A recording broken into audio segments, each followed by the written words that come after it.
ព្រោះ06ពណ៌សផ្លាកលេខ B គុយរបស់យើងរៀបចំឲ្យភ្លាមគឺដល់គូតែម្ដងគឺអរគុណមែនទែនបងប្រុសនៅខាងវត្តដំបូងពួកគាត់បានកក់តាមអនឡាញមុនហ្នឹងថ្ងៃនេះដល់ថ្ងៃដែលគាត់ទៅឡើងមកដល់ឡានជាក់ស្ដែងហើយអរគុណមែនទែនបងសម្រាប់ទំនុកចិត្តបាទគាត់ថាគាត់តាមដានអ្នកលក់យូរអត់មានទៅមើលកន្លែងណាទេមកមើលតាមប្រភ្នែកតថ្លៃមួយម៉ាត់ឥឡូវនេះចាប់ដើមមកយើងរៀបចំហើយដោយសមម្ដងអញ្ចឹងបងប្អូនមើលសម្បកកង់មើល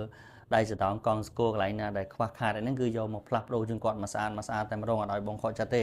ក៏ដូចជាអំពូលគុជសញ្ញោផ្លិតទឹកបាទក៏ដូចជាគ្រឿងក្នុងគ្រឿងក្រៅបាទកម្រាជើងកម្រាតាប់ឡូតូទឹកភ្លៀងប្រេងម៉ាស៊ីនអីហ្នឹងគឺត្រូវតែមើលមកស្អាតហើយខ្វះខាតអីគឺត្រូវតែផ្លាស់ប្ដូរជូនគាត់មកស្អាតតែម្ដងហើយមកកណាត់ក្រោយគាត់ឲ្យខ្វះដែរឥឡូវនេះមើលមកជុំហើយក៏ចាប់ដើមទូទាត់លុយមួយគាត់ហើយនឹងធ្វើការបង្រៀននៃការប្រើប្រាស់គាត់មួយចំនួនក៏ចាប់ដើមបកគលជូនគាត់យកទៅខាងវត្តដំបូងពោះពេញហើយអញ្ចឹងអរគុណមែនតើមកប្រុសបាទចំពោះទំនុកចិត្តបាទគាត់កក់តាមអ